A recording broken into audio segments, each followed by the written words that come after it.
On this week's episode, defeat at Villa Park isn't quite as bad as we thought it would be. Was Ruben Amorim right to criticise the kids? Is the Ivorian Semenyo the perfect plan B for United's transfer plans? And we answer your questions in a Gummer's Mailbag. All this and much more on Fergie's Gum, a Manchester United podcast.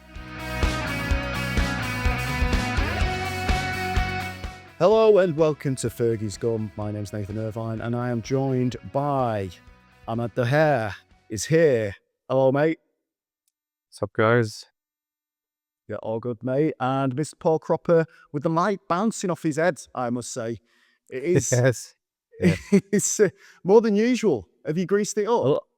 I look like a Christmas angel when I put the halo when I'm not there. Like That's one way of putting it, mate. Perched on top of a tree or something like that. Yeah, that's nice. I've heard that's what you're into. Anyway, we're a few days after the defeat to Aston Villa at Villa Park. It was quite a strange game because it's one of those where I've come away from it and I don't feel as bad as I have done some of the previous defeats that we've had in the past. 2-1, Morgan Rogers, 2 bits of incredible skill and 2 shots that Senarms had no chance with. No clean sheet in 10 games now for Manchester United. That goes all the way back to the win over Sunderland 2-0 on October 4th. And we also have got an injury to our Captain Fantastico, Bruno Fernandes. I'll start with you, Ahmad. I said it was a bit weird to kind of come away from the game and not feel too bad about it. How are you feeling? Yeah, I agree. Usually after the defeats we've been having for the past few seasons, I come out of the game feeling numb. Like I just don't feel anything. After watching performances that were so stale and you feel like the team is going nowhere, then yeah, you come out of the defeat just feeling so bad. But lately, even when we've been dropping points, unfortunately, but I still feel like I can see something with this team. I can see improvements. I can see progress. And the team is creating chances, which is good to see.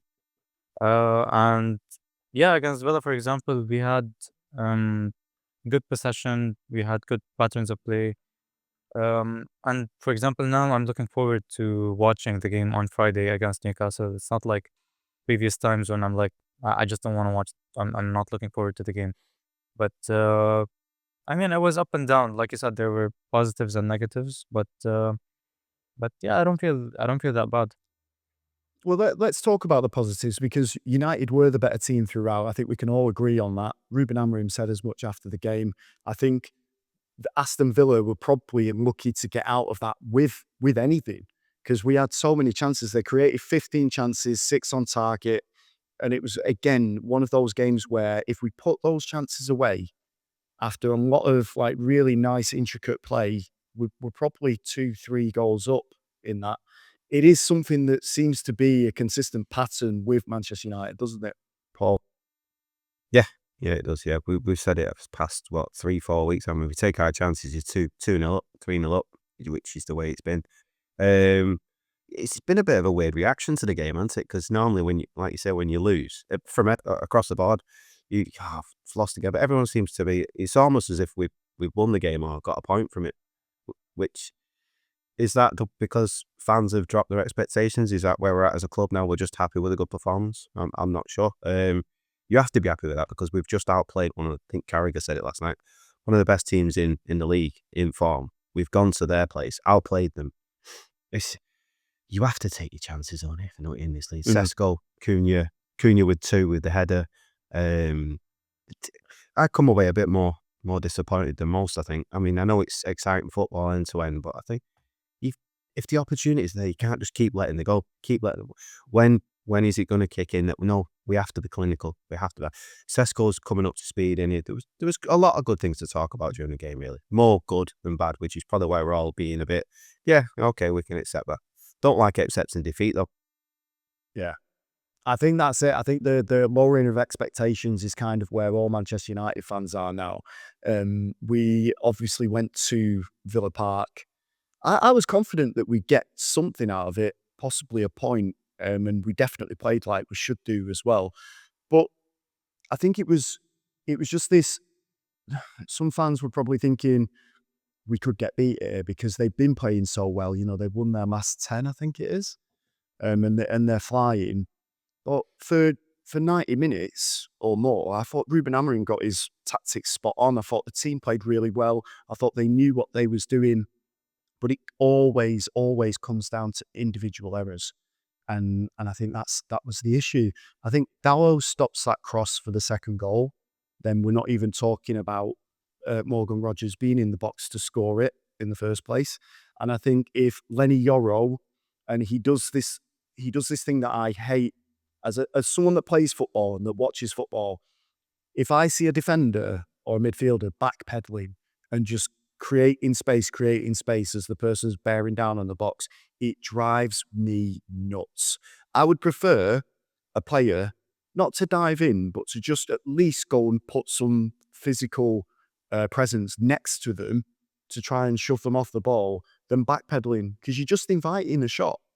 It's the easiest thing to do, especially when look at Lenny Yoro, especially as he's coming back, you're blocking the view of Sen Lamans. And then all you have to do is just curl it round him. Great finish, and I'm not taking anything away from Rodgers' finish, but those individual errors, they can't keep happening. And I'll talk more about Yoro in a second, but I just want to stay on the positives for now, because one of the big things that I did enjoy about the game was Aiden Heaven. He looks like he's going to be a top player. And out of those two, Lenny Yoro and Aiden Heaven, Heaven looks to be the one that seems to be a natural fit right now. What did you think of his performance, Ahmad? Did he seem to grow into the game? I thought he played better than last week, I would say.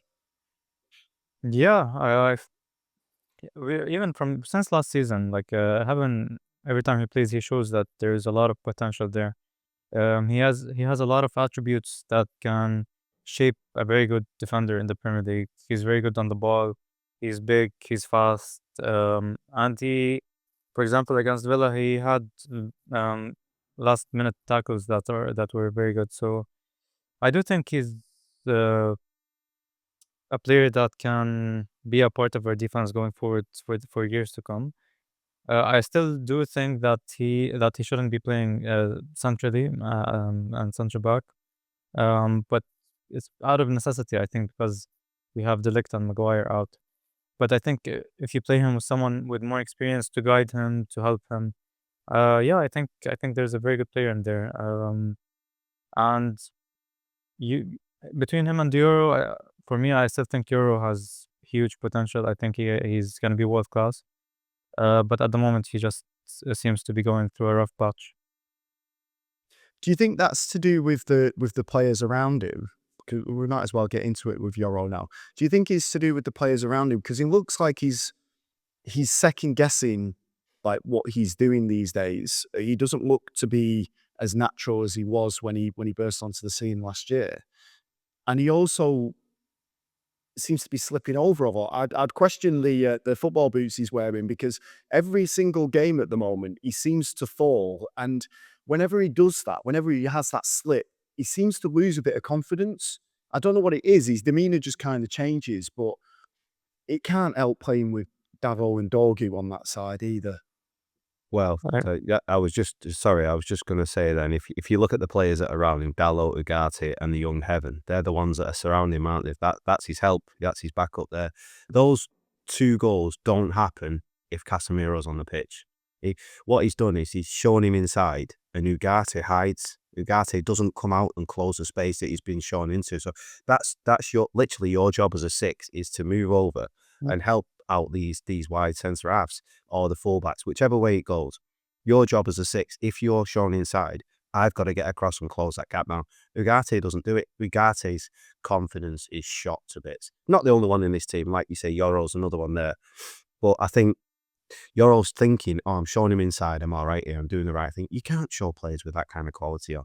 You just can't do it, because they'll just find that top corner every time. Yeah. Another thing is with the keeper, a lad at work used to be a goalkeeper, and every time he mentions, he goes with his wrong hand again, Lamans. You know, for the second one, he goes over with his right hand instead of using his left hand. These kids, the likes of Heaven, Yoro, and the goalkeeper, we're just going to have to expect the performances 1 week to be a 7, 1 week to be a 4, 1 week to be an 8. And we're just going to have to expect that until they get enough maturity, until they get enough experience, when they consistently put in 7s out of 10s, and then you kick on it. But yeah, it's the way it is. I think that might be one of the reasons why I don't feel so bad about this. I felt like the squad was depleted anyway. Obviously, they've got Bruno and Ahmad and Mazraoui off at AFCON. Then the injury to Bruno happens. We're still in the game at that point. And it still felt like we were playing well. It still felt like, whatever, if we get a point out of this, brilliant. We could still win it. But if we got a point out of this, the performance is good enough that I don't feel too bad about it. We can talk about Ugarte, obviously. I know it's kind of harsh to kind of hang someone out to dry like this. But he, as you say, Paul, his confidence is shot to bits.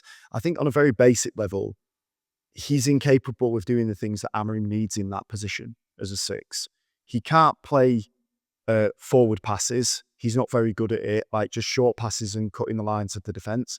And he can't play those swinging passes that Amorim loves Casemiro on the pitch for. He plays those players out wide into dangerous positions. There's a clip of, we all saw it when we was watching the game, but there's that clip where he's got a bit of time on the ball and he tries to play the ball out to the right wing back. I think it might be Davo that's down there at the time. I can't remember. But he plays the ball and he just goes straight out of play for a goal kick. And it's like, wow. And to make matters worse for him, Ahmad, Martinez came on and showed him how to play defensive midfield, and he's been out for months. It's a bit of a shocker from Ugarte, really, right? Yeah, it was awful from Ugarte, honestly. I do think it's confidence as well. He's not been playing. He's not been getting enough minutes. And I'm sure like whatever happened towards the end of last season between him and Amorim, because we've heard reports that Amorim literally he berated him in front of the whole squad. So I'm sure these things come into play. I still do think there's a player in there, but maybe not at United's level. Maybe not at the level we need right now. But like you said, when Lisandro came on, honestly, like he showed like he's a cut above. He's so good on the ball. He's so calm. He knows when to pass, when to slow down the game. I don't know, like how it's definitely something that you either have or you don't. Like you can tell a player has it or he doesn't. And yeah, Lisandro, he played there a few times for Ajax, but it's not his position. But still, I wasn't expecting much when he came on because he was like our last resort. There's no one else to come in. But he actually played really well. He kept things simple. He kept things sticking. Like he was spreading the play right, left, switching play. He also had that shot. I think Paul said that maybe Lisandro's going to score like a 30-yard screamer when he came on. And he almost did. He has a shot on him, and he knows what space to cover to slow down the attack. I don't know if he's an option going forward, but I think this gave us a glimpse of how the team would look if we have a proper number 6 in the team. It was encouraging as well. Yeah, and I think it is encouraging to see him coming back from injury and playing in that position. The one thing that he does really well, and which means that he doesn't have to keep diving into challenges, as you say, it's his positioning. He knows where to kind of guide the player, whether he's playing at centre-back, whether he's playing at left-back, whether he's playing in central midfield. He knows how to guide the player or to predict where that player is going to go with the ball. Now, Ugarte's skills and his mentality, I remember, Paul, you sending this to me ages ago when we signed Ugarte, about the fact that, he chases after the ball like, that's my ball. My mentality is, that's my ball, you're on my pitch, I'm going to get it back off you. And I think we was all into that. I think we all wanted Ugarte to work out. We had that tiger in midfield that was going to be able to do bits for us, do the tidying, do the dirty work. We just hasn't quite worked out like that. In fact, it feels like his physicality for the Premier League is just not suited at all. It's like a boy, like playing with men. especially against that midfield on the weekend. I just felt like he was showing up really. Yeah. His main attribute is his aggression, isn't it? That's what he's there for. But his aggression isn't good enough because he just bounces off the other midfielders. They just brush him aside, unfortunately. Like you say, it's as if he's playing with older adults, and they're just bigger than him. And even though he's trying to get the ball, they just put their arm out and he can't get near it. You know what I mean? A bit like Scrappy Doo. You know, his Scrappy Dappy Doo. Yeah. Tries to get there. But yeah, it's sometimes it happens, doesn't it? But when Martinez came on, we've been screaming out for somebody to control the game instead of it being end to end, and box to box, and because we're not very good at defending that. When you put Martinez in there, he just gets hold of the ball, stands on the ball, puts his foot on, and says, "Right, come and press me," and then he'll play the ball through the lines. This is why we had more possession in the game than I think most of the season. That's what it felt like to me. Control the game. That's how you win leagues. That's how you get in Champions League. You don't get anywhere by playing end-to-end football. Just doesn't happen. So yeah, Martinez was such a big upgrade on Ugarte in there. Yeah. There's just a couple more points that I want to make here. Well, I'll get your opinions on. First, Ahmad, I'll go with you. What did you think of Matthias Cunha's performance? Because obviously he scored. He missed a couple of big chances, including that header. I've got my own opinions on it, but what do you think his overall performance was like for United? I think he's been really good. We've been crying out for a player that can like just carry the ball and take on defenders and create something out of nothing. And now people are complaining that he holds onto the ball more than he should. I mean, sometimes he does, but I don't mind that. Like I don't mind that at all. He doesn't. I don't feel he trusts the players around him still, because, like, for example, when he's running with the ball and he looks to his right and he sees, for example, Dalo. I mean, I don't blame him for not playing that pass and, for example, taking a shot or like looking for someone else, or doesn't matter if it's Dalo or anyone else. It could have been anyone he spoke about then, Paul. But Diogo Dalo has to get a mention every podcast. Because I just remember there was this clip he was running and then Dalo was right there, but he didn't pass. That's the only reason I'm saying this. But I just mean, like, I like what he's doing. And I do feel, for example, now with Bruno out, we're gonna need him to even step it up more. But I do feel that there's a player in there, and he's been what I expected. He's been what I expected. Maybe the injury that he had and the concussion, maybe it didn't help his form, but I think with time he's gonna be an amazing player for the team. I think this might play into exactly what you was just talking about there. People complaining about him not giving the ball. I'm not bothered about that at all. Like, if you want to carry that ball, carry it. I think he's one of the only players that we've got that takes the game to the opposition. And you can't take that out of his game. If you start saying, "Oh, you've got to pass to Dawo or Dorgu or whatever it is," but he feels like he can take it a bit further than they can and do something with it, I'm all for it. If he needs to shoot from 25 yards, fine. He scored loads from outside the box last season. Go for it. My only issue is that I felt like he was trying to do too much. Once Bruno went off and once we went a goal down, I felt like he was trying to do too much at 2-1. And that wasn't just in the getting the ball and carrying it. It was just like going out of position, tracking back when he didn't really need to. He left his attacking duties and went to the defensive side of it, which is fine, like in most games. But on this occasion, I just felt like he felt the entire team was on his shoulders and he had to drag them to a win.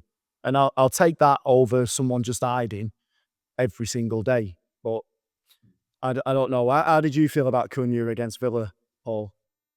I think he's coming into he's getting a rhythm now in the United shirt. That's how I feel. And I think every game he's probably our main threat into. He's creative. He's having shots from distance. That's his game. That's what we brought him in for, to be dangerous, to create things, to have shots, to do things with the ball in the attacking third. And his link up play is very good. Yeah, like Ahmad said, it's exactly what I expect him. I think he expects a bit more of the players around him. Like when he put Sesko through, I think you've got to score that. I'm putting you through there. What you're doing. So I think you can see he will get frustrated with some of the players that are around him, but that's what happens with top players. They drag other players to their standard. And if not, I'm going to tell you, you're not good enough. So, yeah, it's exactly what I expected. But I think he would have been expecting more return of goals, etc. himself, which is always a good thing. If players think they can do more and that they can do better, and we're already thinking we like it, then that can only be a good thing, can't it? Two players that definitely need to do better is Benjamin Sesko and Joshua Zirkzee. Sesko, in the time that he was on the pitch, just one shot. Yes, he looked good, like moving around and making the runs, but just one shot, not one shot on target, just one shot in the entire game that he played. Joshua Zirkzee brought on as, right, we need a goal, we're chasing the game, we need to get someone in there. 0 shots. No shots at all. So those two, I feel it could be interesting what we do in January, because I don't think we have the firepower up front that's going to drag us to 4th place, 5th place, whatever it is, whatever the European slots will be this season. But there were two other reasons to be cheerful, and that is obviously with Jack Fletcher, Shea Lacey, 255th and 256th academy products coming onto the pitch. I don't know if it was just me. I couldn't really hear the applause. I don't know where the mics were based in the stadium, but it didn't feel like the United fans.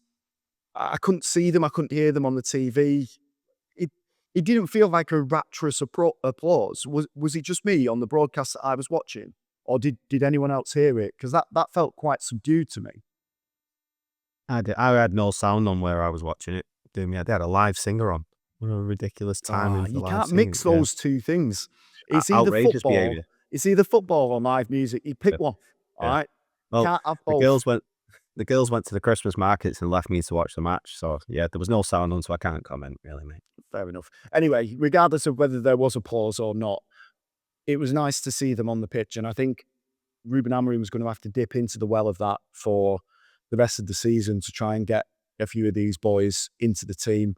There's lots expected of Jack Fletcher. He might even be, in contention for Newcastle if the injuries dictate that. And Shea Lacey, obviously, he's going to be a fantastic player for United in the future. But now seems like a good opportunity to have a little break, because I did want to talk about Ruben Amorim's recent comments about the academy and some of the players as well. So let's have a little break here, and when we come back, we will talk exactly about that.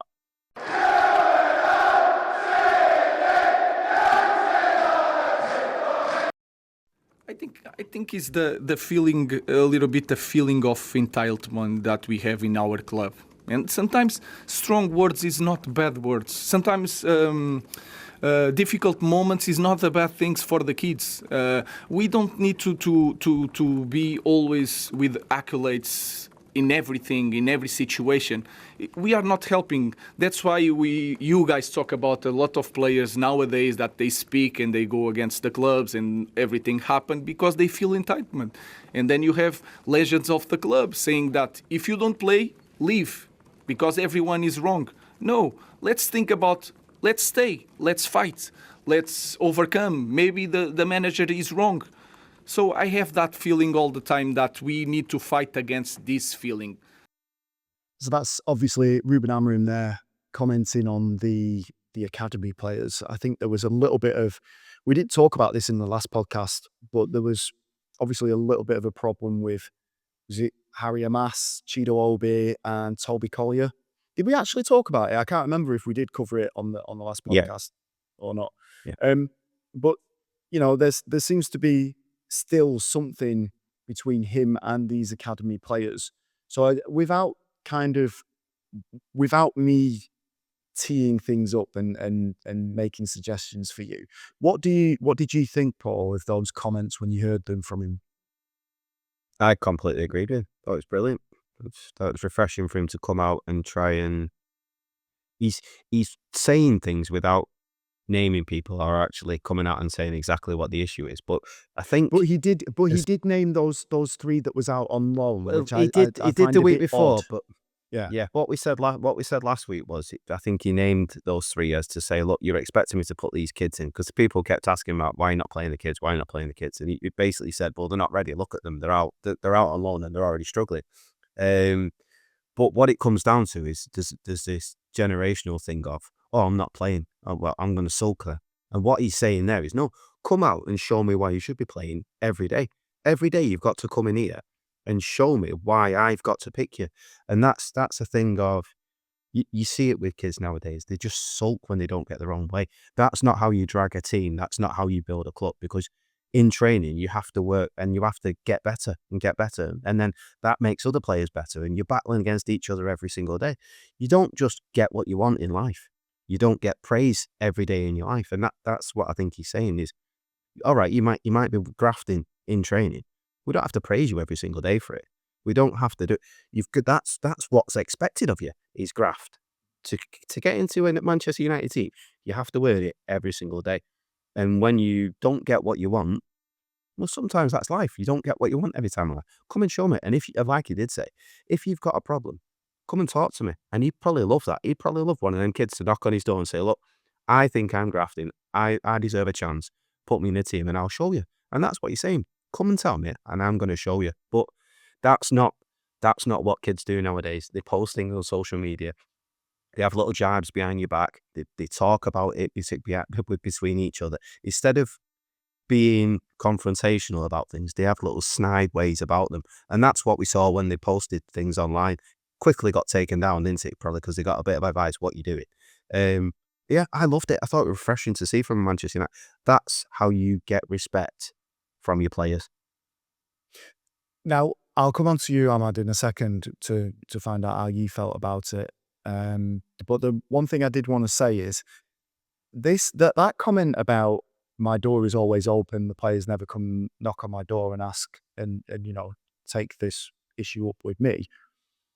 I think that's a little bit clever from Ruben Amorim to say that out loud. So he's putting the onus back on the players.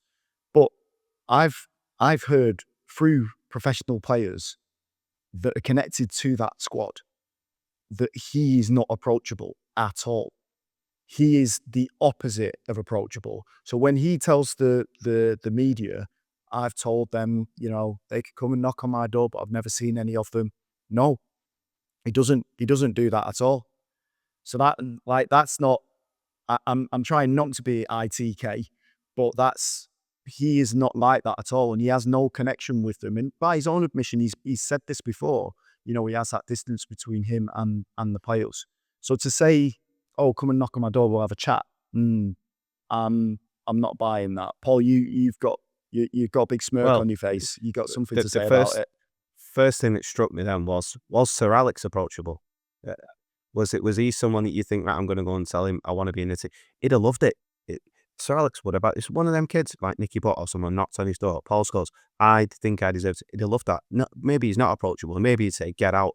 But deep inside, he'd have been like, that. I love that from a kid. And that's what Amorim's challenging him to do. No, but this isn't sorry, Ahmad, I will get to you with your opinions on this as well. But this is not about like being fearful of going into the office. This is about, there's a block there of going speaking to someone. So Alex Ferguson, you read any of the autobiographies from ex-players, ex-pros, even other coaches that have been in the game before, his whole thing was, we are a family. And then if anyone attacks our family, I will go to bat for you. And it's arm around the shoulder.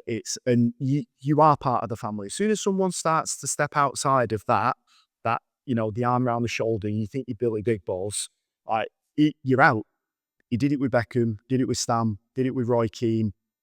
As soon as that happened, it was out. You've betrayed the family. But he always had that. And you listen to Paul Scholes and Nicky Butt on the rest is not the rest is football. There's too many football podcasts, including this one. The Good, the Bad, and the Football. You listen to those guys on there, and they always talk about the warmth of Sir Alex Ferguson. Absolutely disciplinarian as well, totalitarian. But you could go to his office and you could have these conversations with him because that's what he wanted. Now, what I hear about Ruben Amorim is that is not even that base layer of like, arm around the shoulder, we'll talk to them. It's not there at all. It's very professional. I liken it to the CEO who's in your same office, but he's in his own office bit. He's not out on the floor with everyone else. He's in his office, door closed. When you get called in there, it's to tell you that you're in trouble for something. It's not, oh, can I get a pay rise? Oh, can I do some more work? It's not that at all. But anyway, that's just my opinion based on things that I've heard about him from senior members of the squad as well, by the way. So I don't think it's necessarily a thing that he does. I think he's been very clever. Ahmad, we have gone all around the houses. I'm sorry about this, but what do you think about those comments from Ruben Amorim? No, first off, regarding him being approachable or not, I think it's two things. I think one is that he's a very emotional guy. I think everyone can see that. So when he's losing, when the team is going through a rough patch, I don't think he's not approachable as much as he's disappointed in himself, and he just, I don't know, he shows it. He becomes very edgy, and he shows it in press conferences. You can see it during games, and I'm sure during the week at the training ground, he would be the same. So I don't think he's not approachable. I just think he's like Jose Mourinho for me. Like Mourinho, when he's winning, you can consider him like your father. He can show you all the love. He can show you all the emotions. But when he's losing, just don't come close to him. Just stay as far away as possible. Sir Alex as well. It's the same. The second thing, I think he hasn't been at the clubs for that long. I think it's just over 12 months now. And I do think during this time he was still feeling out, which players are actually genuine, which players are not, and he wants to. He doesn't want to show love to everyone. Just for example, how Ole was. Ole was like that. He loved everyone. Everyone loved him, but that didn't always. It backfired sometimes because players felt it was just too easy. Everything was so lenient. I don't have to put in as much effort. I don't have to, be as disciplined, for example. So I think it also comes into play. So I do think we need this right now at the club. We need someone like Amorim. And in terms of how, the comments about the kids and these things, I agree with Paul 100%.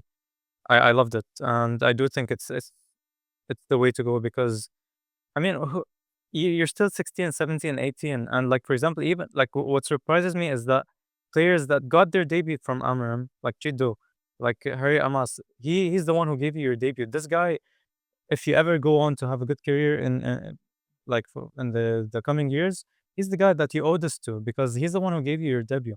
Always players who had great careers, they always go back to the manager who gave them their debut. And for them to come out so quick after his comments without knowing any of the context or anything and putting out those things on social media, that just shows how weak they are mentally, how entitled, like he said, how spoiled. And honestly, if it was up to me, these players would never play for United, never ever, because who do you think you are?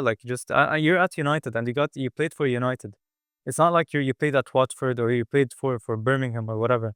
With all due respect to those clubs, you played for United. You actually got minutes. If you never play for United again, then still that was a huge achievement in your career that you actually went on the pitch wearing a United shirt. So these players have to wake up, honestly. And when they did play, they weren't good enough. Harry Amas was not good enough when he played. Chido was not good enough when he played. So what is there? And in the under 21s, it's not like Chido Obi is scoring 50 goals in the under 21s. It's not like Harry Amas is top of the championship. So honestly, it just frustrates me. Honestly, it boils my blood because these things have to be stamped out of the club because going forward, at the years to come, we're gonna need to depend on youth players. And if those youth players are the ones that we're gonna depend on, then honestly, it's just better off shutting down the whole academy and just keep on recruiting players from the outside. Well, that's interesting actually, coming on to that point about recruiting players from the outside. Do you think that this is because obviously United, one of their big things now will be to try and get players from other academies. We've already seen it with Cheeto. We've already seen it with Aiden Heaven. We're currently fighting off people coming in to try and take JJ Gabriel away. These comments about the youth team and the entitlement, regardless of what we feel about them, like regardless of whether we, it's right, what Amorim say, do you think that has some sort of effect, Paul, on bringing those players into the club now? Seeing those comments and then going, I'm not sure about my pathway there. I'm not sure I want to be part of that. Well, Chelsea don't seem to have had an issue, do they? They seem to, for years, City don't seem to have had an issue. If you're good enough, you'll come through in time. Just have some patience. Maybe some players, if they're weak-minded, will look at it and go, oh, maybe I might struggle there. If you're fully 100% backing yourself and you're confident, you go, no, I'm going to go in there in that youth team. I'm going to show you in the 6 months that I'm good enough to be in the first team. When I get a chance in that first team, I'm going to be in that first team. I think it's a weak mentality to go in there and go, oh, you're not giving me the chances that you promised me. No, I'm not. I don't think that's where the academy should be thinking about now. Is, the players, bringing them in from other clubs and saying, oh no, I'm going to struggle to get in the first team. You've got to back yourself to be good enough. And you want to be playing with the best youth players that you can, hoping that when you go in that youth team, right, we're going to win things for the youth team and then go into the first team.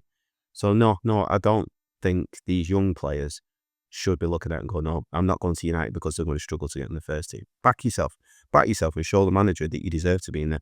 When you get your chance, take it.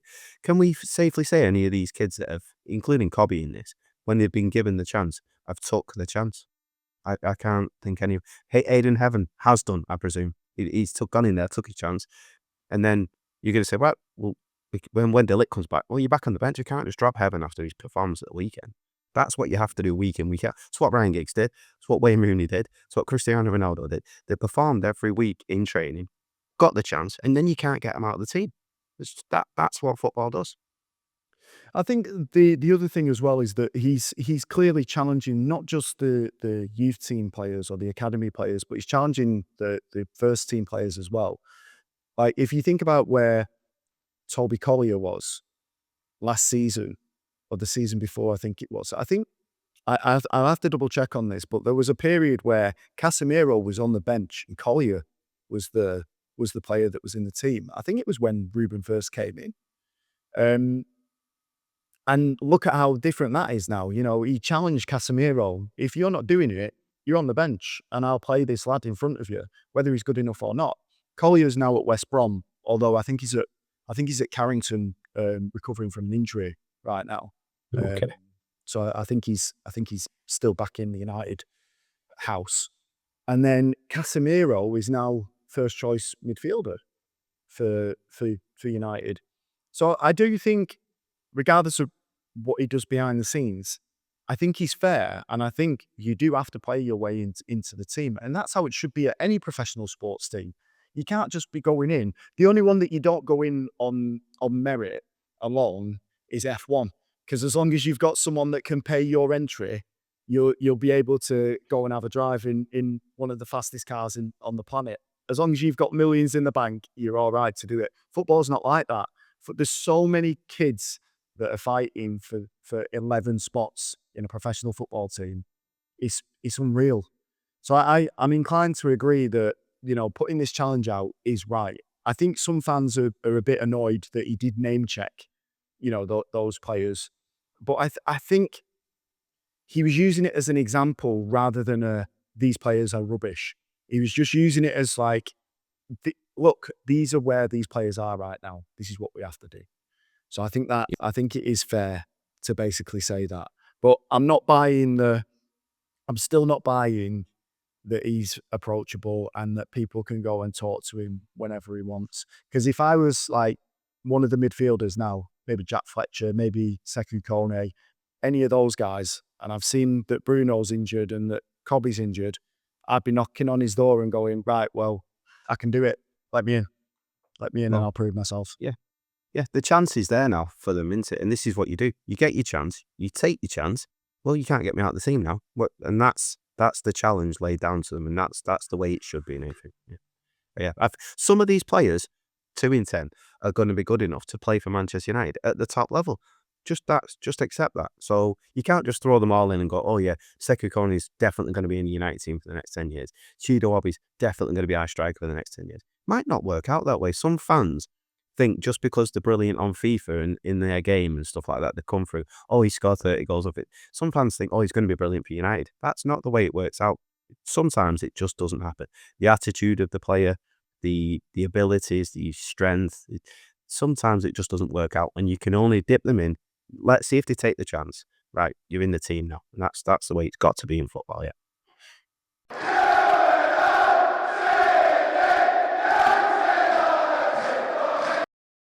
Oh yeah. Hey, Cropper's transfer corner. I forget every week. don't I? Every week I have to remind him he's got to do the theme tune. We haven't made one yet. So we are in Cropper's transfer corner. He said it's a fairly straightforward one this week. What have we got on there? Yeah, the same as last week. Top of the list. The big news is the Semenyo one, isn't it? After his performance and with the players going to AFCON, it looks like United are going to push France on. So I was trying to get through Romano's comments this morning, but basically he's put Amorim's men are pushing to secure a deal for the Ghanaian with a 65 million release clause set to expire on January the 10th. I thought it was another week after that, but yeah, 65 million release clause expires on January the 10th. Also City, also Liverpool, also Chelsea, I believe, have been asking questions and making phone calls, but this is going to be the biggest transfer of January. I think it's going to be. Ahmad, Not sure which way it's going to go. What chances do you think Man United have of getting him? I think we have a good shot at it, because just the fact that it comes down to us or City, then that shows me that he's actually considering us, because I think Spurs were willing to pay even more than anyone, but he just told them no, because he wasn't interested in the project. So the fact that he's still he has us and City as options, then yeah, I think, I don't know, I deep down I do feel that we have a good chance of getting him, because I think we've had conversations with him for the past 12 months. In the summer we've wanted him. So I think he has a good idea about everything, like where he would play, about the club, about Amorim, about all these things. And the comments that he came out with the other day, when he was talking about Calvin Phillips and his move to City, and he said he was just unfortunate he went to a team with all those superstars. I think, yeah, Semenyo, if he does go to City, I can see him being in and out of the team, because they have a lot of attacking players, a lot of wingers that play in his position. At United, he's going to start, whether it's up front on the wing or wing back. So I don't know. And Andy Mitten, we heard him last night talking about Talk of the Devils, and he said that he has a lot of United fans in his family, and he grew up as a United fan. So it gives me hope. No, he didn't. No? He didn't grow up as a United fan. He was an Chelsea. Arsenal fan. He was an Arsenal well, fan. Are you sure? Andy He said Mitten he's not an Arsenal fan. No, he says he is an Arsenal fan, but Ah. he's got a lot of United fans around him. But yeah, so Good thing but he's Arsenal just- aren't fan. Yeah, exactly. Yeah. I think the thing is, the one thing that I think Manchester United have in their favour, as well as the fact that Ruben Amorim's already had this famous dinner with him. I'd love to know where they went, by the way. Nando's, McDonald's, somewhere like that. But I think there seems to be, regardless of what we feel like as fans and the knee-jerk reactions after every result, whether or not Ruben Amorim is the man to stay at Manchester United, he's there for the long term, right? Pep Guardiola, the rumours are he's going to quit next season. Enzo Maresca, again, is he going to be at Chelsea next season? I don't think so. I think that the fact that The Athletic were reporting that he's at the top of City's list should Pep leave suggests that he's not going to be there. Thomas Frank, we all look at Spurs. They're a disaster.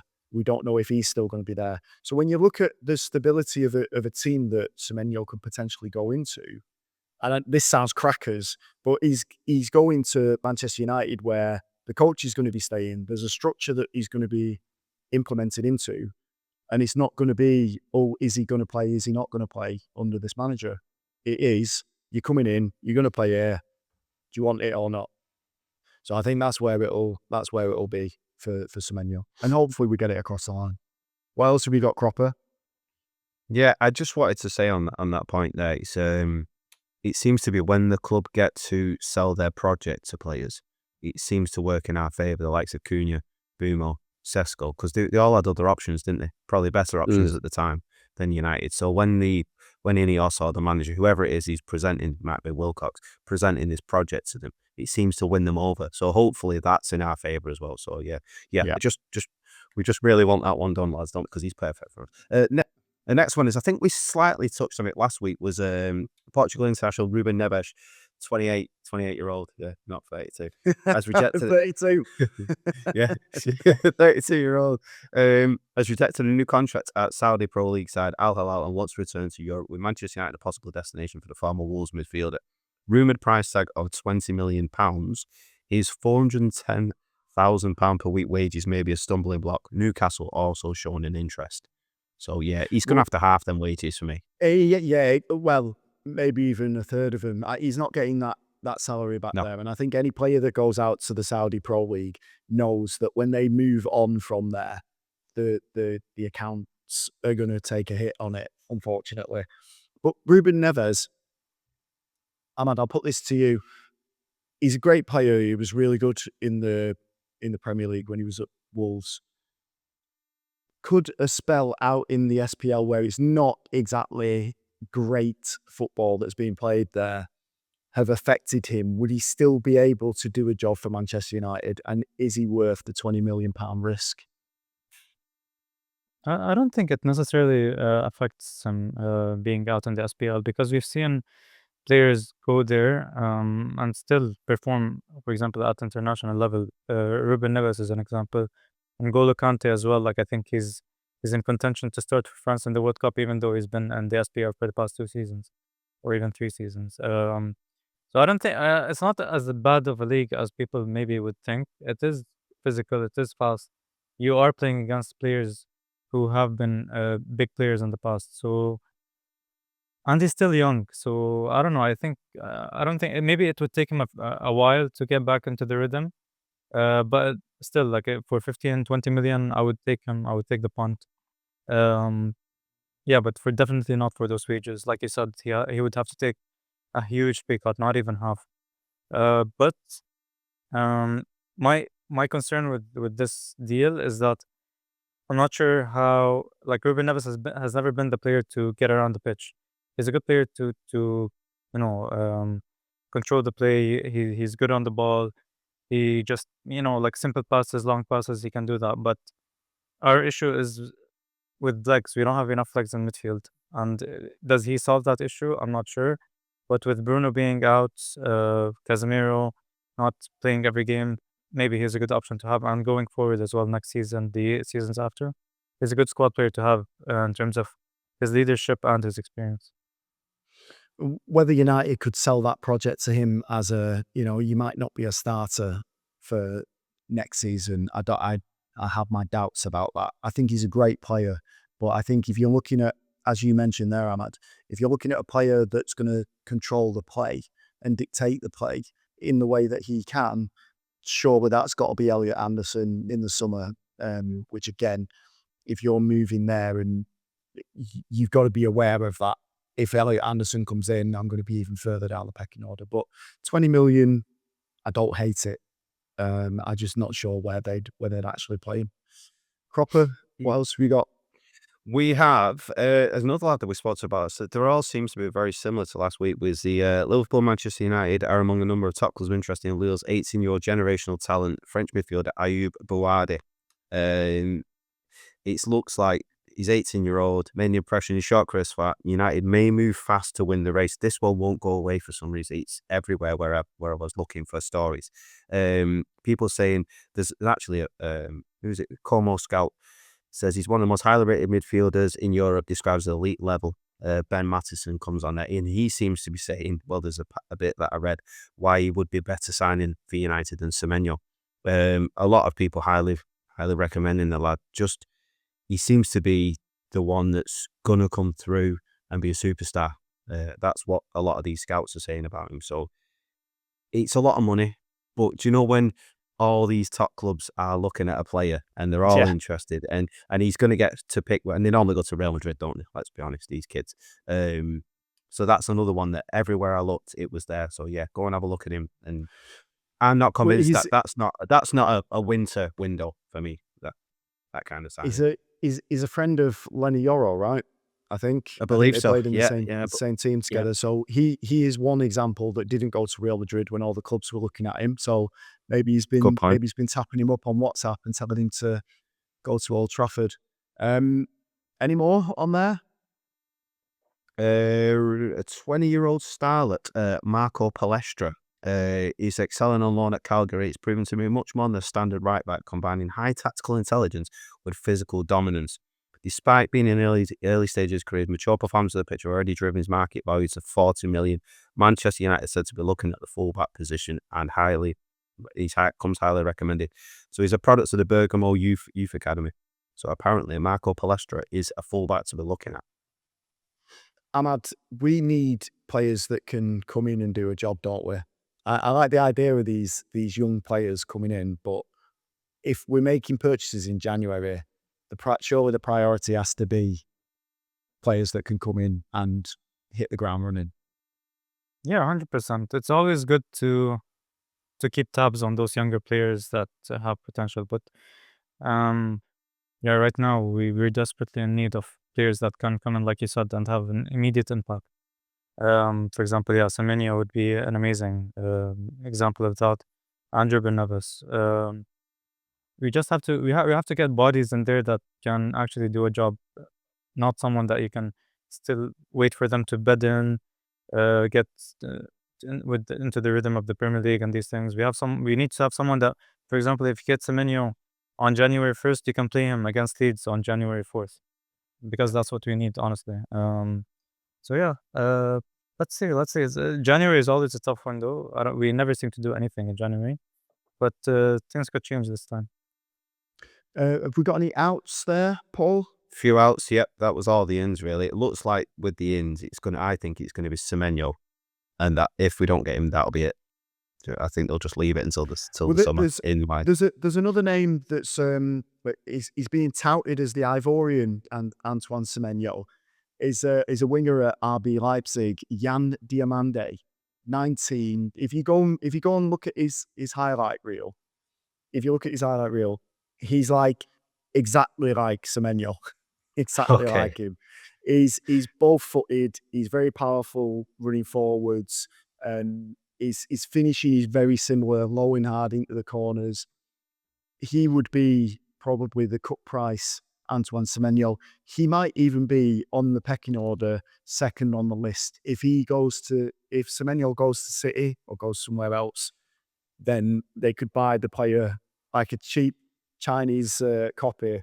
They could bring, or an Ivorian one in this case. They could just bring this lad in, Diamande, and he could do the same thing. Do go and check out his highlights reel, because he's being touted as one of the best players in Bundesliga at the moment. I don't think he would be cheaper than Semenyo, to be honest. I think he might be even more expensive, because this kid, everyone's after him. Even Madrid are after him. Top clubs in the Premier League are after him, because he's also performing in the Champions League. So now everyone knows about him. So yeah, if you want to go for him, you're gonna have to probably pay up as much as you pay for Semenyo, or even more. Yeah, this is the point when you go back to the transfer value of that they want for Semenyo, because it is value for money, isn't it? If you're buying these kids at an unknown at Premier League level, you're getting Semenyo at that price, who's proven. This is why you must do it. Yeah. He signed. I've just seen now his contract runs until 2030, so it's a big old contract that he's got. And he only signed that in July. So yeah, you could be right there about about him costing a lot. However, with Diamande and German clubs, they do often put in release clauses that are, below what what you would pay for a Semenyo, just to tie him in, just to give them that option. If you want to leave, you can, but the clubs have to hit this fee. I think Sesko had one of those on his contract as well. But yeah, one to watch anyway. Sorry, go on. You were talking about outs, mate. Yeah, there's outs. We'll start off with somewhere where we discussed it last week was Bruno's his escape clause that he's got there. So it's a Manchester United and Portugal midfield, Bruno Fernandes, that has a clause in his contract that means clubs outside the Premier League can buy him for £56.6 million. Bayern Munich are ready to offer Manchester United about €50 million. They always go lower, don't they, for the Portugal midfielder and club captain Bruno. I'm not surprised Bayern Munich, after what's gone on kind of recently, are just testing the water. But you can't let Bruno go for £43 million, in my opinion. What But about? that seems to, yeah. Let me put this one to you both. What about a swap deal for Harry Kane? Would you take it? Yeah. They're never going to. Can I have- But would Ahmad? Would I'll you have- take it? Yeah, I take it. Yeah, I would as well. yeah, probably would actually. Yeah, Yeah? yeah, probably would. Yeah, I'm happy. Sign me up. Right, okay. But yeah, that was on the outs. Another out is another one we continues to see, but after that T-shirt fiasco last week was but Manchester United will only consider selling Kobe Mainoo 20 in the January transfer window if they receive an exceptional offer, and the club are equally reluctant to let the England midfielder leave on loan. With the Bruno injury, I don't see that happening at all in January. I think he possibly get his chance. Might be his last chance, Kobe, in the next 4 weeks. So I'd keep an eye on it, but I don't see him going in January. No, I can't see it either. I think he's injured at the moment. It kind of, everyone was wondering whether or not he was going to be who was going to start against Villa. Was it going to be Ugarte? Was it going to be Kobe Mainoo? But an injury in the last final training session before the game took all of that out. So Ruben Amorim didn't even have to worry about that. But yeah, he's apparently not going to be fit for Newcastle either. So it could Really? be another Ugarte disaster class. Yeah, another man you mentioned earlier, but I think this is a transfer that's possibly going to happen in January. Manchester United and Roma are saying it are miles apart in the valuation of Joshua Zirkzee, with the Premier League club demanding a fee of around £35 million and the reluctant to sanction a loan move. I think I can see a loan move with an obligation happening with that one in January, with Zirkzee going out if Semenyo comes in. The interesting one about Zirkzee is that we need a proven goal scorer that's gonna come into the side. You can't further deplete the team if you're not going to dip into Chido Obi or any of the academy strikers. You have to have someone there that's going to be a proven goal scorer. It'd be mad to get rid of Zirkzee without someone else lined up. The other thing with that Roma thing, with the Roma transfer, is that United have apparently had inquiries from elsewhere for Joshua Zirkzee, so it's not like it's just this one that's popping up. But Ahmad, we talked about this on the podcast. I don't know if he was on it, mate, but we talked about it before. Is Joshua Zirkzee have a future at Manchester United? Do you think it's basically over for him? I don't think he has a future, unfortunately, at the club, because I think we mentioned it before. It's just the type of player he is and the system that we're playing. I think he does have a future at other clubs that play, that false nine role or something like that. But at United, unfortunately, I'm a big fan of Joshua Zirkzee, and I wanted him to do well, but I don't think he has a future at United. And like you were saying, if we want to let him go, then we'd have to have someone else to be a proven goal scorer. He's not a proven goal scorer, so I don't. If he leaves, even if he play like Konya as the backup striker, or even Semenyo if he comes in, I think that's the idea. Like bringing in Semenyo and Konya, and they can interchange and play in different positions. If we get an obligation to buy offer from Roma, then I think we should take it. But at the moment, I think they're offering just with the option to buy if they qualify for the Champions League. And I don't think that makes sense, because every time the Italian clubs, they do that. So we have to start, being tougher in those negotiations, and because we're not, we don't have to ask him to leave. We don't have to let him go. So we have the upper hand in the negotiations right now. So we should take advantage of that. Definitely. One more, Paul, I've have you only got one more? Yeah, go on, one more. Yeah, why not? one more is of the man that's already not in the club, and it's there's a few clubs who said PSG were interested last week. Atletico Madrid are also showing an interest now in signing Marcus Rashford at the end of the season. I'm not surprised. Doesn't surprise me that other clubs around Europe are looking into signing Marcus Rashford just because of what he's done this season at Barcelona. I can see him. He'll never come back to the club. So yeah, but Atletico Madrid are showing an interest, so doesn't surprise me.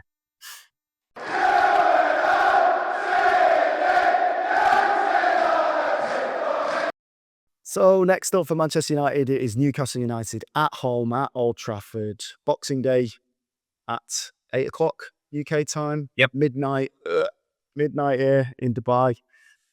Oh, I'll probably stay up for this one. No work the following day, so I'll probably will stay up for it. Massive changes needed. How do you solve a problem like Bruno Fernandes, Ahmad? Yeah, it's gonna be tough. It's gonna be very tough. Hopefully, I'm not sure if Kobe is gonna be back. There's a slight chance that he's gonna be back, but if he's not back, then yeah, I'm not sure what you do, because maybe you go for Casemiro and Lisandro in midfield and just play 5 at the back again. But then I just don't see where their creativity is gonna come from. So yeah, it's gonna be interesting. Would you play one of like, for example, Jack Fletcher again? Do you start him? I don't know. Do you play Mount with Casemiro, for example? I don't know. Like, it's gonna be interesting because there's different options, but it's gonna be very tough without Bruno. Paul, what would you do with that central midfield pairing? Because it on one hand, if you put Martinez in there after a decent game or a decent half against Villa, you put him in there with Casemiro, you've got zero legs in there, I feel, in terms of recovery pace.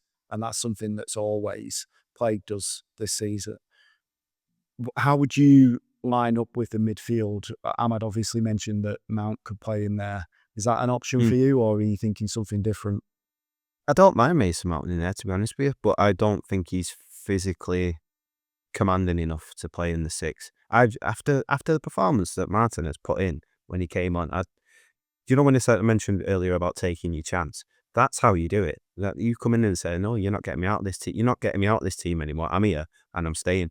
I thought you were brilliant. I loved him in the 6. I think if you can play him, because positional wise, he's brilliant. Martinez, like you said, he's aggressive in the tackle. Play him as the left 6 and then Casemiro as the right 6, and just say, stay there, just win the ball back and just run the game from here. You don't have to be going here, there, and everywhere. So say, I don't know if you saw Jamie Carragher's breakdown of how we set up in the last game, where Bruno was playing probably 10 yards in front of Ugarte, and Ugarte was sat there as his whole 6. I think if you changed it and had Martinez and Casemiro sat there as 2 6s, I can see that working. I don't think you could have one of the other, because like you said, they've not got enough legs to be making them recovery runs. But if you sit there, control, then let your fullbacks go, I can see that working. I don't really see any other options that he's got to go with, to be honest with you. We've got enough options at centre half. Aiden Heaven played well. Yeah, I'd go with Martinez myself to plug that gap. I think one of the biggest issues, not just in midfield and plugging that Bruno-shaped hole, but I think it's not conceding. Now, if we came out of this game at 0-0, but we defended really well, I think I'd prefer that, because then you'd be able to see that Amorim and the players have found a way to become compact and to stop shots on goal. I think where Senna Lammens struggles is shots from distance. I think it's one of those things where he can't quite move his feet in time. As you said earlier, he does put his hand, he goes with the wrong hand to try and save Morgan Rodgers' second shot, was it? Or the first one? Yeah, his second one, yeah. But I think they need to stop those shots on goals. I think he's great at distribution. He's great at claiming the ball in the box. I think he's good. He's got great reaction times as well in the box, a little bit David Dohair-esque, who's currently bottom of Serie A with Fiorentina at the moment. So, read into that what you will. And cut adrift completely.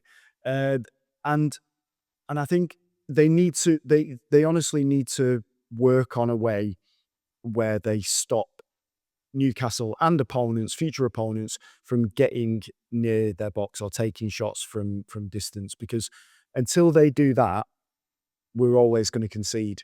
And it gives me the whiff of that Kevin Keegan when he was in charge of Newcastle United. We're just going to score one more goal than you. You're not going to win a league like that, and famously, you didn't. So I'd be very worried if Amorim can't work out a plan, all the players can't work out a plan where they're more compact, where individual errors are like looked after. There's a plan B to an individual error. Someone's covering. Do you know what I mean? Yeah. Whereas right now, it doesn't feel like we've got one at all. But it is a winnable game, surely. Like, Newcastle aren't doing very well this season. I know they've become a bit of a bogey team, but I know you're smirking there, Paul, but Ahmad's not. He's got the face of a man that's going to win. So I'm going to go with it. I'm going to go with him next. But United can win this game, can't they? Yeah, they can win this game. I'm trying to think how we would set up, and especially against Newcastle, because you have to find a way to deal, first of all, with Voltemade, with his height, because we always struggle against that. But the main concern for me is their midfield. Bruno Guimaraes, Joe Linton, and Tonali. And with us having no clear midfield options, I don't know how we're going to deal with this. I don't know. I'm just thinking of it like, if we have to set, I think we have to play four at the back, and just pack that midfield as much as we can. Play Lisandro, play Casemiro, play Mount there. But then if you play those, then for example, if Mount plays midfield, who plays out? For example, on the right. I don't know. But we can win this game. Newcastle haven't been in the best form. We haven't been in the best form, so the advantage is at least it's not at St. James's Park. So we have to win it. Honestly, I think given our recent form, I'd prefer it to be at St. James's Park, because we seem to play our better football there. Yeah, that's true. But we never seem to win at St. James's Park. I don't remember the last time we won there. But we have to start picking up points, because we can find ourselves like just way out of it very quickly, especially in this period of time. We have, I don't know how many games in a few days. You can either find yourself, very close to still in contention for top four, or you can find yourself just out of it. So we have to start to win games, and we have to pick up points. We're gonna regret those drop points against, the Bournemouth, West Ham, Everton. We're gonna regret those so much, because it's gonna show. One of the weirdest statistics that I was looking at before in terms of the table right now, obviously Manchester United are in 7th.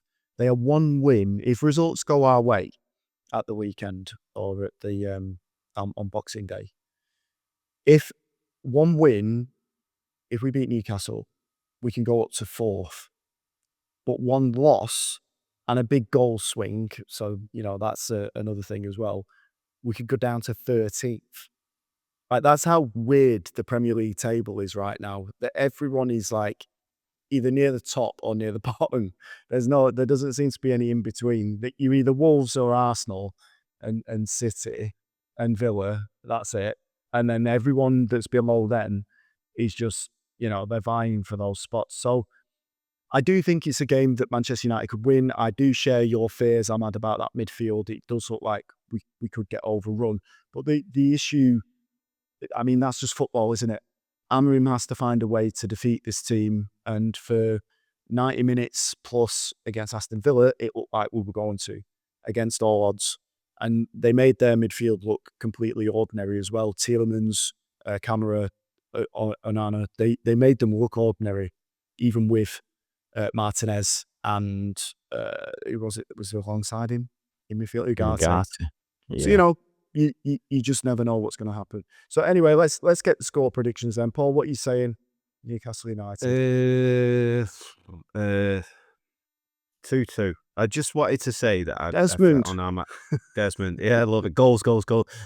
It's not so much the midfield that worries me. It's the pace of them wingers. Elanga and Anthony Gordon terrify me, especially after Lenny Yoro getting turned inside out at the weekend. Anthony Gordon's pace is frightening, and that terrifies me in the counter attack. But I think they'll score. I think we'll score. Entertaining Boxing Day game, 2-2 for me.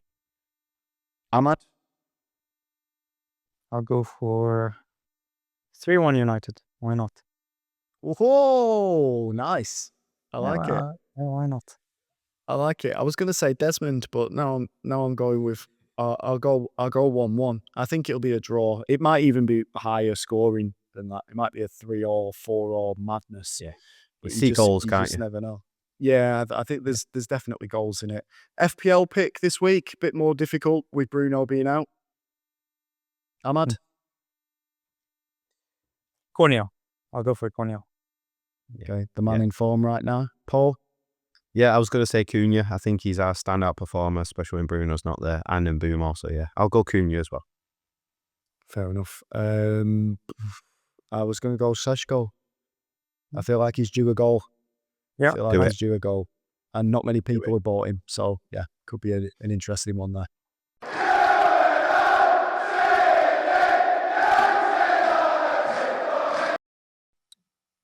Let's get the Gummers mailbag open, mate.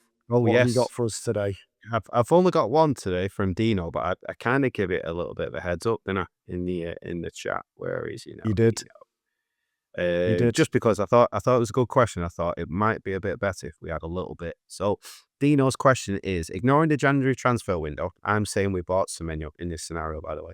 What players would you like United to go for in the summer with a realistic chance of getting them? He's given us a 200 million budget. It's probably a realistic budget in the summer. Do you reckon that? Oh, was it summer? I thought it was this window. No, Right. sorry. Okay, that's fine. Yeah. That's all right. That's fine. Yeah. That's fine. So what I've done myself there is I've said I've used half of it to get Anderson, Wharton or Belieber, because I think you'll have to use half of your budget to get one of them. So I've put them as one, just in their own little centre midfield bubble. There you go. We're getting one of them. So that's what I've done with my money. So half of it has gone on there. So Dino, to answer your question, I've gone with Mark Gay on a free. Okay. Then I've gone with, I believe we need wing backs, full backs. So I have gone with a sneaky little £50 million bid for Livramento from Newcastle. I think he's brilliant. Okay. I think he'd suit us. And then I have gone with another one, just one more player, and you can take your pick from very similar players. Morgan Gibbs-White, Yildiz from Juve, or Ndiaye from Everton. So one of them three. And that would be me done there. Because you've got your 6, you've got your fullback, you've got another creative player. We've also signed Semenyo, which is just do that. So that's my money gone there. Skint now. But I've got Skinters. Livramento, and I love Yildiz at Juve. I absolutely love him. I think he's brilliant. Fair enough. Ahmad, do you want to go? Have you got yours there? Or do you want me to go first? No, I can go. You can go. Yeah. Well, I misread the original message and thought it was in January. So I'm going to go with my January 200 mil. And then we can discuss Ahmad's afterwards, who's probably going to do it correctly. I've gone 50 mil on Joao Gomez. Okay. Yeah. I've gone 65 on Antoine Semenyo, obviously. Yep. Is it 65? 65, yep. And then I think I've got my numbers wrong here, but in January, and this is me going all out and going for it, I've gone 85 mil on Morgan Rogers. Oh, he loves him. You mentioned his name a few times, haven't you? Yeah. Honestly, he's basically exactly what we need. Is that him and Cunha together and Mbumo, I just think would just create absolute havoc. I think he's great. He's really good. And it's going to be difficult for Thomas Tuchel to pick between him and Bellingham for the World Cup next year. I've also gone free transfer with Robert Lewandowski as well. Okay. 36. Yes. 36, Right. Talking about him going to the MLS. No, come on. Nope. One season in the Premier League, mate. So there, that's me Okay. all done, all spent up. Yep. Ahmad? Chat. Yeah.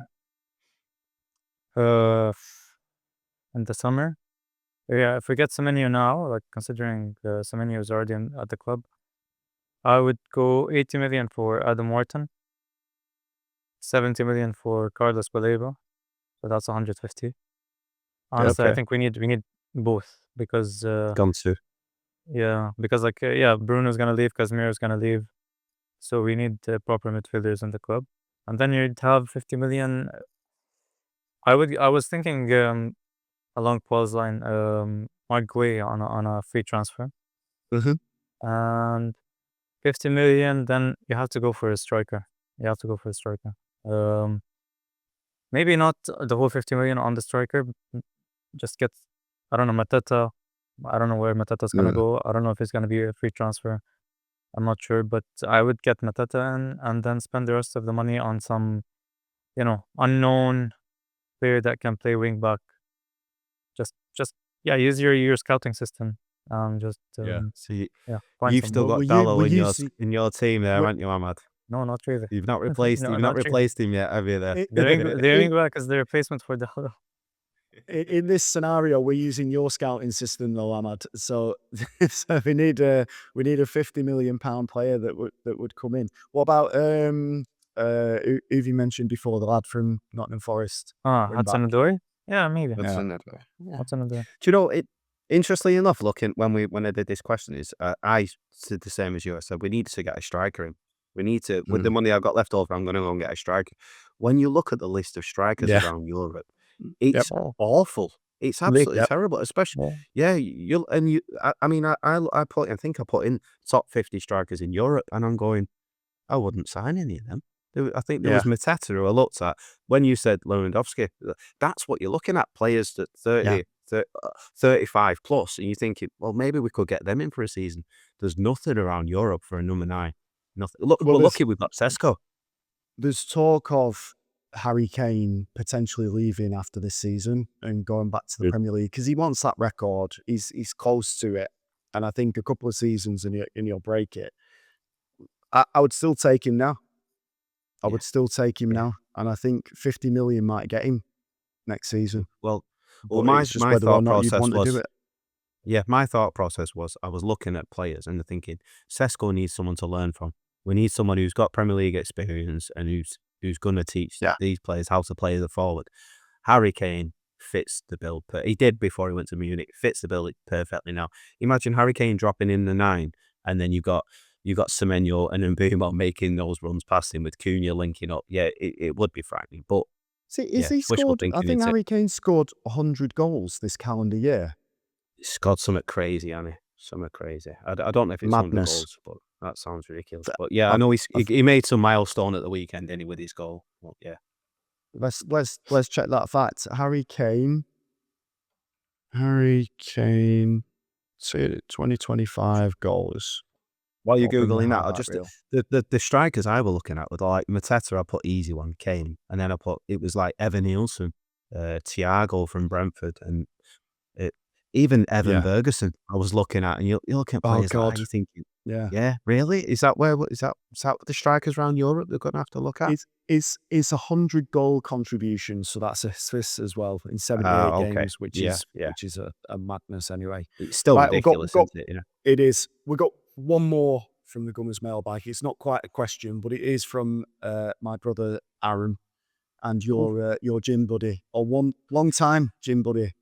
Yes, used to be. He don't like early mornings, that lad. Does not like early mornings, that's fine. But he did send me this early morning, so maybe he was already working out, mate. He sent me on Instagram basically the image with shots fired from Rasmus Højlund. I'm sure you guys have seen it already, saying what a great decision. This is what a great decision looks like. As he's holding the Supercoppa Italia, I think it was. They won it last night against Bologna over in Riyadh. But the main thing for me, and I'm sure you guys will have your opinions on this as well, I don't mind Højlund, and I don't think it was ill-advised if he said if it was like shots fired to try and throw something back. But saying this is what a great decision looks like, you didn't decide that you was going to Napoli. You decided you wanted to stay at Manchester United. And famously, Ruben Amorim said, you need to leave because you're not going to get in the team here. And as much as that was a pain for us, because he actually wanted to play for the club, doesn't make sense anymore, that saying this is what a great decision looks like, does it? I mean, yeah, I think it just comes. It comes with being the biggest club in the world at United. Everyone wants attention. Like every single player wants attention, and if they want attention, they just find a way to try and involve United in something. Like you just won a trophy with your own club in Italy that has nothing to do with United. Why do you have to bring in United into the conversation? Honestly, like they're desperate for attention. Like you said, he got booted out of the club. He was desperate to stay. He tried everything to stay at United, but he's not good enough. He's never gonna be good enough to play for United. And yeah, Italy is more suitable for him. Happy for him, he's doing well there. But I don't know, like even in Italy, by the way, he's not like he had a couple of good games and then he went on a rut. Like he stopped scoring for a while. And now like Yeah. it's just silly, honestly. Like these things, they're just silly. With that in mind, did anyone else see the Scott McTominay clip that he did with CBS Sports? Yeah. Where he basically said because they wanted that narrative and they asked him, why do players get better when they leave Manchester United? And McSauce was like, no, I'm not having that. No, it's not a case of doing that. I scored all these goals before I left last season. Like I enjoyed my time there. They do everything for you. He was back in the club. He's a Manchester United fan, 100%. So, he's having a great time in Serie A. He's doing really well. But it's not that he was a bad player before. It was he's gone to Serie A and he's gone into a team where he's playing every week and he's excelling. Like that's just accept that that's your fate and that you're enjoying football. So yeah, it just seemed a bit weird of Højlund posting something like that. But again, another player that won't be back next season. It comes back to what we said earlier, Nathan, and it doesn't always work out for everybody at the biggest club in the world. It can't. And entitlement exactly. as well. Exactly. It comes back to exactly the same comments before. Some of the kids won't make it. Some players will come. You won't make it. You have to be top player to make it at the best clubs in the world. Doesn't always work out. Exactly. But this podcast did work out, so that was good stuff. We've come to the end of it. If you want to follow us on our social channels, all you have to do is go to fergiesgunpodcast.com and you'll find all of our links there. You'll also find the email sign up for a free newsletter, which we do play ratings on and go into a bit more depth about the stories that we've covered very briefly in this marathon podcast. So thanks very much, Ahmad. Thanks for joining us. Thanks, Paul. Appreciate it. I think we'll be back next week we've got a Gunners Hall of Fame for sure. Okay, lovely. We're definitely going to be inducting another player into that. We've done Giggs, we've done Keane, we've done Cantona. So who's it going to be next week? Big one. Bruno. Anyway, thanks for listening, and we will speak to you again after the Newcastle United game. Merry Christmas, everybody. Oh yeah, Merry Christmas. Merry Christmas to all who celebrate.